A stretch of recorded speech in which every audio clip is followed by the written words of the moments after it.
Hi guys, welcome back to wonder freaks. ఎలా ఉన్నారు అందరూ? ఈ బ్లాగ్ వచ్చేసి చాలా అంటే చాలా స్పెషల్. 10 years బ్యాక్ సేమ్ ఇదే రోజు మేమిద్దరం కలిసాము. మా లవ్ జర్నీకి 10 years కంప్లీట్ అయిపోయింది. స్పెషల్ డే వస్తుంది అని చాలా రోజులు అంటున్నాను. చాలా మంది ప్రెగ్నెంట్ లేదంటే మ్యారేజ్ యానివర్సరీ అని గెస్ట్ చేశారు. అసలు అదేమీ కాదు. ఆ రెండిటికన్నా మెయిన్ ఇంపార్టెంట్ ఏంటంటే మొత్తానికి 1 decade అయితే కంప్లీట్ అయిపోయింది మేము కలిసి. అందుకనే ఈ స్పెషల్ డేని ఇంకా స్పెషల్ గా చేయడానికి మీరు వీడియోలో చూస్తున్నట్టయితే ప్రెసెంట్ ఉన్నట్టు కనిపించట్లేదు కదా, ఇవన్నీ ఓల్డ్ వ్లాగ్స్ కంబైన్ చేసాము. మేము స్టార్టింగ్ లో ఉన్నప్పుడు వ్లాగ్స్ ఎలా తీసాము అని అది కూడా చూసినట్టు ఉంటది. అలానే ఇంకొకటి అందరికి సర్ప్రైజ్, మా లవ్ స్టోరీ అయితే ఈ వ్లాగ్ లో షేర్ చేయబోతున్నాను. వ్లాగ్ అంతా కూడా చాలా అంటే చాలా లాంగ్ ఉండబోతుంది. మా లవ్ స్టోరీ అందరు కావాలని అడిగారు కదా, ఫైనల్ గా అయితే రివీల్ చేసేస్తున్నాను. ఇప్పటి వరకు ఎప్పుడు అడగలేదు, ముందుగానే అడుగుతున్నాను. వీడియోని అయితే ఒక లైక్ చేసేసి షేర్ చేయండి. ఇక్కడ ఈ ప్రెసెంట్ వ్లాగ్ లో ఏం చేస్తున్నామంటే అప్పుడు మా 3rd anniversary, అందుకనే కొంచెం ఒక గుర్తులాగా ఉంటుందని హ్యాండ్ కాస్టింగ్ అప్పుడు ట్రెండ్ అవుతుంది కదా, అది చేద్దామని చెప్పి ట్రై చేసాము.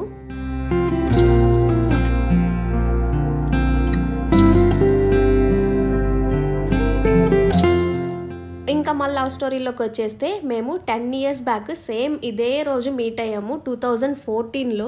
ఆ రోజు నేను ఈవినింగ్ కాలేజ్ నుండి వస్తున్నాను. అదే ఫస్ట్ టైం కలవటం మా హస్బెండ్ ని. ఇద్దరం ఒకటే కాలేజ్ అయితే కాదు, తను వేరే కాలేజ్ నేను వేరే కాలేజ్. కాకపోతే తను నాకన్నా 2 years సీనియర్. ప్రపోజ్ చేయటం అదేమీ లేదు, ఇద్దరం జస్ట్ నార్మల్ గా మాట్లాడుకున్నాం అంతే. నేనైతే అసలు మా హస్బెండ్ వచ్చినా గానీ ఎక్కువ మాట్లాడేదాన్ని కాదు. నాకు ఎంత భయం అంటే మాట్లాడాలంటే అసలు తల ఎత్తి కూడా చూసేదాన్ని కాదు ఫేస్ టు ఫేస్.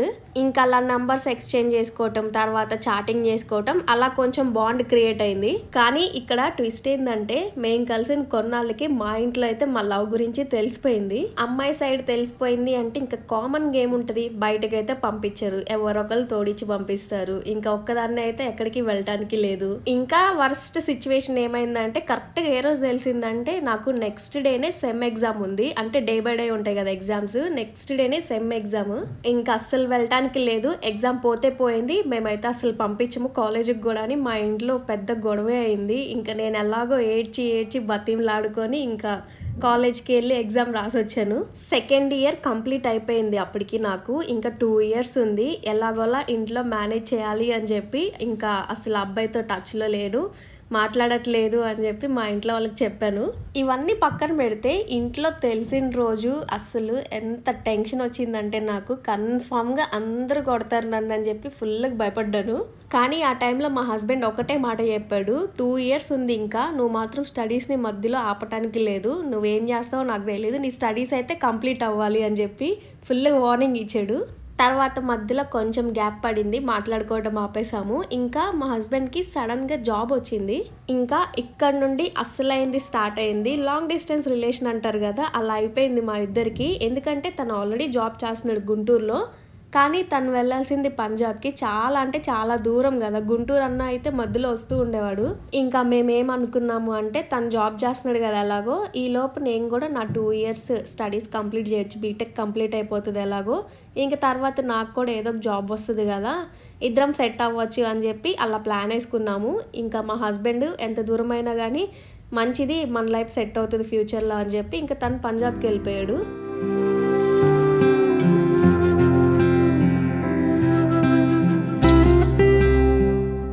ఇంకా లవ్ చేసుకునే టైంలో కొన్ని ఫన్నీ మూమెంట్స్ అవుతూ ఉంటాయి కదా. ఇద్దరం కలవాలి అంటే నా గురించి అయితే ఇంట్లో తెలిసిపోయింది.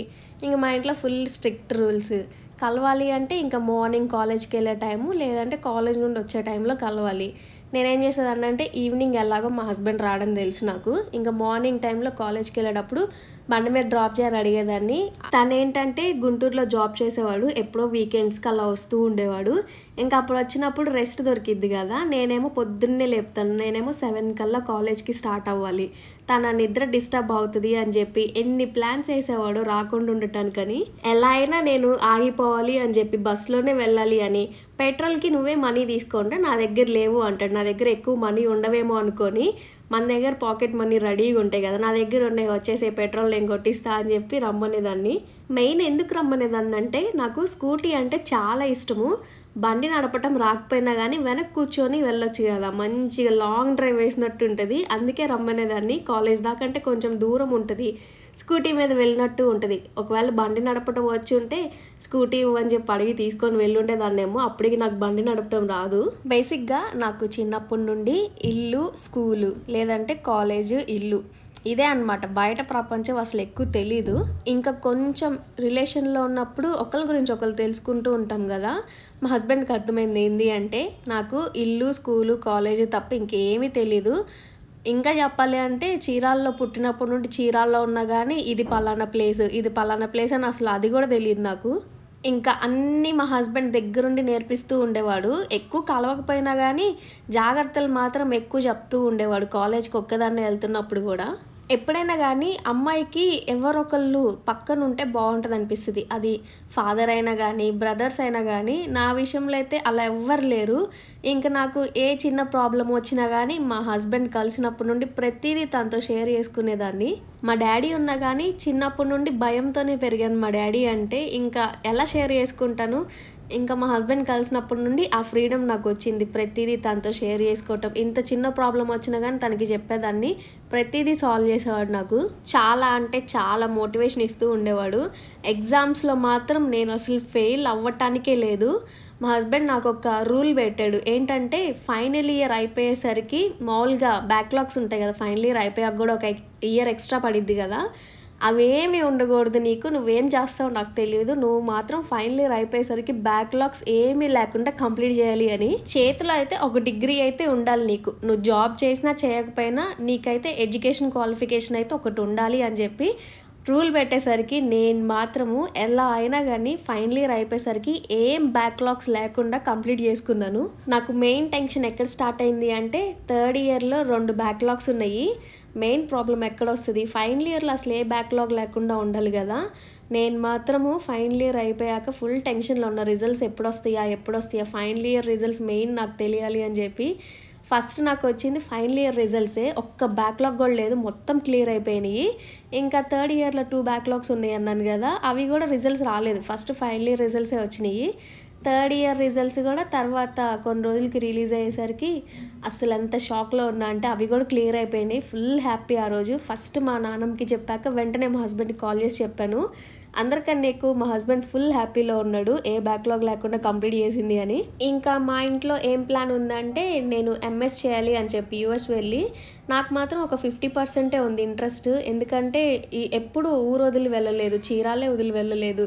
డైరెక్ట్గా వేరే కంట్రీ అంటే ఎవరికైనా ఏ అమ్మాయికైనా టెన్షన్ ఉంటుంది కదా. దానికి తోడు నాకు అసలు బయట ప్రపంచమే తెలియదు. బయట ఎలా ఉంటుంది కల్చర్, జనాలు ఎలా ఉంటారని అస్సలు తెలీదు. మా హస్బెండ్ అయితే ఇంకా పంజాబ్లో తన వర్క్లో తను బిజీగా ఉన్నాడు. ఎప్పుడో క్రిస్మస్కి వచ్చేవాడు ఇయర్లీ వన్స్. అప్పుడు కూడా కలవటం అయ్యేది కాదు. తనకి తెలుసు నేను యూఎస్ వెళ్తాను ఎంఎస్ చేయడానికి అని. తను కూడా ఫిక్స్ అయిపోయాడు నేను కన్ఫర్మ్గా వెళ్తాను అని. ఇంకా మా ఇంట్లో కూడా ఉంది కదా అందరికీ నేను వెళ్ళాలి అని చెప్పి ఇంకా దానికోసం అని చెప్పి హైదరాబాద్ వెళ్ళిపోయాను కోచింగ్ కోసం అని. జిఆర్ఈ టోఫెల్ కోచింగ్కి ఆ ఎగ్జామ్స్ రాశాను, రిజల్ట్స్ వచ్చినాయి. కాకపోతే ఇంకా మంచి కాలేజ్లో రావాలి అని చెప్పి మళ్ళీ రాయాలి ఎగ్జామ్ అని చెప్పి ఇంకా మా ఇంట్లో వాళ్ళు మళ్ళీ రాయబడ్డారు జిఆర్ఈ టోఫెల్ ఎగ్జామ్స్. నేనేంటంటే అప్పటికి నాకు అసలు నచ్చట్లేదు. నాకేమంటే జాబ్ చేయాలి అని ఉంది. కోచింగ్కి వెళ్తూనే ఇంకా నేను జాబ్స్కి ఇంటర్వ్యూస్కి వెళ్తూ ఉండేదాన్ని. ఏదో ఒక జాబ్ చేయాలని ఇంట్రెస్ట్ వచ్చింది నాకు కూడా, సంపాదించాలి అని చెప్పి. ఎందుకంటే మా హస్బెండ్ని చూశాను కదా, నేను కూడా ఇండిపెండెంట్ అవ్వాలి, జాబ్ చేస్తే నా మనీ పెట్టుకుని నేను వెళ్ళొచ్చులే అనుకున్నాను. కాలేజ్లో ఉన్నప్పుడు కూడా క్యాంపస్ వాటికి వెళ్ళాను ఇంటర్వ్యూస్కి. నాకు ఎక్కడ వచ్చేదంటే ప్రాబ్లమ్ హెచ్ఆర్ రౌండ్ అయ్యేసరికి ఫుల్ టెన్షన్ అయిపోయేదాన్ని. ముందు రౌండ్స్ అన్నీ క్లియర్ చేసినా కానీ హెచ్ఆర్ రౌండ్లో పోయేది. ఇంకా హైదరాబాద్లో కూడా విప్రోకి వెళ్ళాను. ఇంకా అక్కడ కూడా సేమ్ సిచ్యువేషన్ అయింది. ఫైనల్ రౌండ్ దాకా వెళ్ళాను. హెచ్ఆర్ రౌండ్ వచ్చేసరికి ఫుల్ టెన్షన్ అయిపోయి ఇంకా అక్కడ పోతుంది నాకు ప్రతిసారి. ఆ మ్యాటర్ మా ఇంట్లో తెలిసింది నేను ఇలా ఇంటర్వ్యూస్కి వెళ్తున్నాను అని. నువ్వు ఇంకా ఎందుకు ఇంటర్వ్యూస్కి వెళ్తున్నావు, నీ ప్లాన్ వేరుంది కదా, ఎంఎస్ చేయాలనుకుంటున్నావు కదా. ఇంకా అప్పటికి మళ్ళీ అర్థమైంది మా హస్బెండ్తో నేను టచ్లో ఉన్నాను అని. నాకేంటంటే యుఎస్ వెళ్ళాలి అని 50-50 ఛాన్సెస్. ఒక థాట్లో ఉన్నాను, టెన్షన్లో వెళ్దామా వద్దా. నాకు ఇంట్రెస్ట్ లేదు మెయిన్. చిన్నప్పటి నుండి కొంచెం కాకపోతే కొంచెం ఇండిపెండెంట్గా పెరిగి ఉంటే బయట ప్రపంచం తెలిసి ఉంటే వెళ్ళిపోయేదాన్ని ఏదో ఒకటి చేసి. నేను మాత్రం వేరే వాళ్ళ మనీ మీద వెళ్ళాలని నాకు లేదు.